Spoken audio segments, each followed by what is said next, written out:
அனைவருக்கும் வணக்கம். நீங்க பார்த்துட்டு இருக்கிறது கற்கிற நியூஸ். நான் தீபிகா. ஸோ இப்போதைக்கு பல பிரச்சனைகள் அப்படிங்கிறது தமிழகத்துல நல்லா போதா நல்லா போலையா அப்படின்னு கேட்டீங்கன்னா இஷ்யூஸ் நிறைய இருக்கு. எங்கேயுமே சூப்பர் அப்படின்னு சொல்ல முடியாது. நியூட்ரலான ஒரு ஸ்டேட்ல போயிட்டு இருக்கு. ஸோ இந்த கூட்டணி அப்படிங்கறதெல்லாம் ஆல்மோஸ்ட் எல்லாமே அரசியல் வட்டாரங்கள் அப்படின்னு பார்க்கும்போது ஆல்மோஸ்ட் எல்லா இடத்துலயும் எல்லாமே செட் ஆயிடுச்சு. ஸோ ஓபிஎஸ்னுடைய முடிவு எல்லாமே, தேமுதிகனுடைய முடிவு இதெல்லாம் ரொம்ப மனக்கசப்பா மக்கள் மத்தியில விதைச்சிருந்தாலும் எண்ட் ஆஃப் த டே யார் அறுவடை செய்வாங்க அப்படிங்கிறது ஒண்ணு இருக்கு. ஸோ நீங்க என்ன வேணா கூட்டணிய எப்படி வேணா ஏத்துங்க, புடிங்க, தூக்கி சொருவுங்க. பட் அவங்க எல்லாம் ஒர்த்தா இல்லையா மக்களுக்கு? இப்ப எல்லாமே இப்போ இப்போ இந்த விஷயம் எல்லாம் பார்க்கும் போது, சில விஷயங்கள் தெரியும் போது நம்ம கூட இருக்கிற நபர்கள் சொல்றது ஒண்ணு இருக்கு. நானே கேட்கிறேன், அவங்க எல்லாம் சொல்றாங்க அந்த காலத்துலலாம் அப்படி கிடையாது, என்ன நடக்குது என்ன நடந்துட்டு இருக்கு அப்படிங்கிறது ஒண்ணுமே தெரியாது. அது நாங்க ஒரு ரேடியோ மூலமா ஒரு ஸ்டேஷன் மூலமா இப்படிதான் எங்களுக்கு விஷயங்கள் தெரியும். பட் இன்னைக்கு பாரு, எவ்வளவு கோடி அவங்களுக்கு கொடுத்துருப்பாங்க, எவ்வளவு கோடி அவங்க வாங்கியிருப்பாங்க, ஆளும் கட்சி எவ்வளவு கொடுத்துருப்பாங்கன்ற ஒரு அசம்ஷனோட இப்படியெல்லாம் நடக்குமா அப்படிங்கிற வரைக்கும் ஏ டு இசட் நம்மள மாதிரி ஏஜ்ல இருக்கிறவங்க, நம்மளோட கம்மியான ஒரு ஏஜ்ல இருக்கிறவங்க, நம்மளோட ரொம்ப பெரியவங்கன்னு எல்லாராலையும் ரொம்ப ரொம்ப இந்த டெக்னாலஜியை வச்சு ஈஸியா அக்சஸ் பண்ண முடியுது. இவங்க சரி, இவங்க தவறு, இவங்க பண்றது ரொம்ப கரெக்டா இருக்கு. நம்மளுக்கு மறைமுகமா தெரியுது இவங்க நல்லவங்க தான், மறைமுகமா தெரியுது இவங்க யாரு, இவங்க கெட்டவங்கன்னு.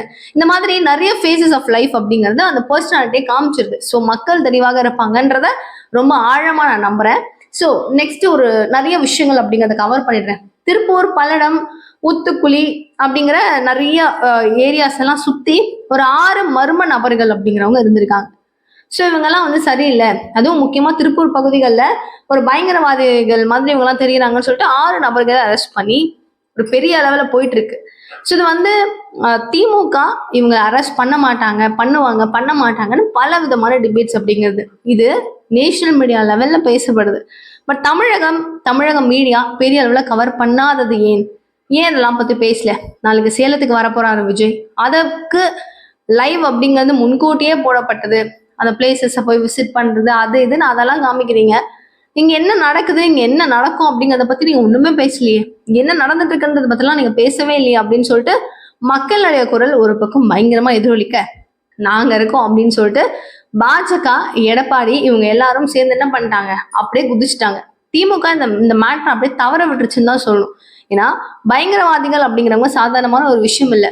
சிறுபான்மையினருடைய ஓட்டு போயிடுமோ அப்படிங்கிற பயத்தினால இவர் அவங்கள பெருசா கவனிக்காதலையோ அப்படிங்கிற மாதிரியான விஷயங்களை கூட திருப்பி விட்டாங்க எடப்பாடிலாம். ஸோ எடப்பாடியார் இப்ப ஸ்ட்ராங்கா சொல்றது என்ன அப்படின்னா, நாங்க மக்களுக்கான ஒரு குரலா எப்பவுமே நாங்க நிற்போம். இந்த மாதிரி ஒரு விஷயங்கள் அசம்பாவிதங்கள்லாம் நடக்குது அப்படிங்கும்போது திமுக ஆட்சி இதை என்னத்துக்கு கவனிக்காம இருக்காங்க?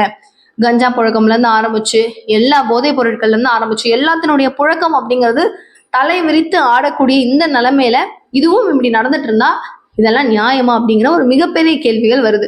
இதுல அண்ணாமலை அவர்கள் விமர்சனம் அப்படிங்கிறது ரொம்ப தெளிவா இருக்கு. அவர் சொல்றாரு, திமுகவிற்கு தமிழகத்துல குற்றவாளியினுடைய சுதந்திர ஒரு பூமி அப்படிங்கிற மாதிரி நினைச்சிட்டு இருக்காங்களா? தெரியுமா தெரியாதா? உண்மையாவே பயங்கரவாதிகளுடைய குற்றவாளிகளுடைய ஒரு சுதந்திரமான ஒரு பூமியாதான் தமிழகம் இருக்கு. இது எல்லாத்தையும் கண்காணிக்க வேண்டிய பொறுப்பு இங்க இருக்கிற அனைவருக்கும், அனைத்து அரசு அதிகாரிகளுக்கும் இருக்கு. முக்கியமா திமுக அரசாங்கத்துக்கு இருக்கு அப்படிங்கிற சாட்டையடி கேள்வியை கேட்டிருக்காரு. திமுகவிற்கு ஒரு சம்மட்டையடியான ஒரு கேள்வி இதுவாக இருக்கும்போது அண்ணாமலையினுடைய அடுத்த ஒரு பாயிண்ட் என்னவா இருக்கு தெரியுமா? நாங்க எப்பவுமே எல்லா இடங்கள்லயுமே மக்களுக்கான ஒரு சேஃப்டி மெஷர்ஸ் அப்படிங்கறத எடுத்துட்டு தான் இருக்கோம்.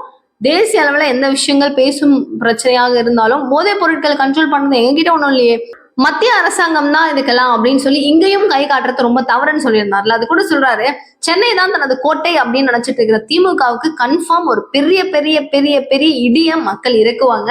முக்கியமா திமுகவிற்கு சம்மட்டை அடி கொடுப்பாங்க அப்படின்னு சொல்லிட்டு ரொம்ப தெளிவா சொல்றாரு. பிகாஸ் இப்ப வேளச்சேரி தொகுதிகள்ல இப்ப பாஜக போட்டியிட போது, அதிமுக நிக்க போதும் அப்படின்னு சொல்லி என்ன இருந்தாலும் விஜய் இருக்காரு, வந்துருவாரு அப்படிங்கிற ஒரு பெரிய ஒரு இது போயிட்டு இருக்கு. அதாவது இவர் வந்துட்டாருன்னா எப்படிறான்? ஏன்னா சென்னையில இருக்க பல பேருடைய மிகப்பெரிய ஆதரவாக விஜய்க்கு இருக்கும் பட்சத்துல இங்க அவர் அவ்வளவு ஸ்டாண்ட் பண்ணி நிப்பாரா இருப்பாரா அப்படிங்கிறது ஒரு கேள்வி. கரெக்ட் தானே? ஸோ சென்னை சைட்ல தான் அப்படிங்கிறத தாண்டி இப்ப பெரம்பூர் அப்படிங்கிற மாதிரிலாம் பேசிட்டு இருக்காங்க. But not sure. ஆனா சென்னை தான் உங்க கோட்டைன்னு நீங்க நினைக்கிறது உடைச்சி எரியப்படும் அப்படின்னு சொல்லிட்டு இவர் சொல்றாரு. இவர் சொல்றது உண்மையாவே ஆப்வியஸா நடக்குமான்னு கேட்டீங்கன்னா, விஜய் அந்த காலத்துல நின்னாருன்னா கன்ஃபார்ம் உடையும். இல்லைன்னா அது தெரில எப்படி போகும்னு. ஆனா அந்த டேட்டாஸ் இருக்கும் பாத்தீங்களா, எலெக்ஷன் கமிஷன் எஸ்ஐஆர் அப்படிங்கிறத போட்டு குளத்தூர்ல இருந்த பாதி பேரை காலி பண்ணிட்டாங்க.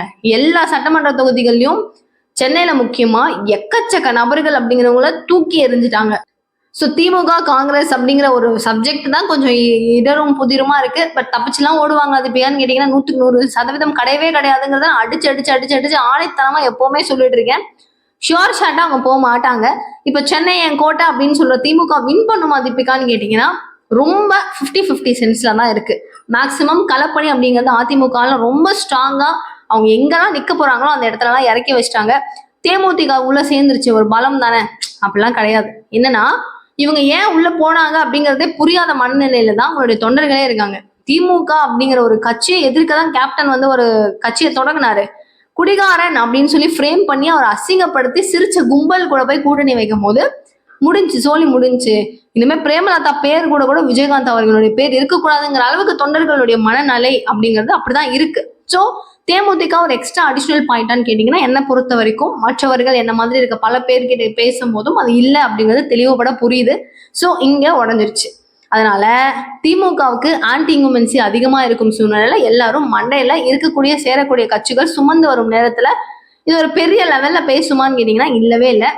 ஓபிஎஸ்ன்னு கேட்டீங்கன்னா அவருடைய மனப்பான்மை பல பேருக்கு எப்படி இருக்கு அப்படின்னா இவர் எதுக்கு இப்படி பண்ணாரு, என்ன இருந்தாலும் அதிமுகவுடைய ரத்தம் அப்படிங்கிறது தான் ஓடுது. போறாரு அப்படின்னா செங்கோட்டையன் மாதிரி டீசெண்டா எந்த நெகட்டிவ் பேரும் இல்லாம தலைவன் அங்க போனான், எங்க டிவிக்கே போனாரு. அதே மாதிரி ஓபிஎஸ் போயிருக்கணுமா இல்லையா, இவரும் அங்க போயிருந்தாருன்னா பிரச்சனையே வேற மாதிரி போயிருக்கும். ஓகேப்பா இவர் ஒரு ட்ரஸ்ட் பர்சனா இருக்கிறாரு, ஓகே இட்ஸ் ஓகே அப்படிங்கறத அக்செப்ட் பண்ணிருப்பாங்க. திமுக கூட போய் நீங்க ஜாயின் பண்றீங்கன்னா வாட் இஸ் திஸ் நான் சென்ஸ்ன்னு கேட்பாங்களா மாட்டாங்களா? ஸோ சம் வாட் இந்த பாயிண்ட் அப்படிங்கிறதும் அங்க வைக்கப்படுது.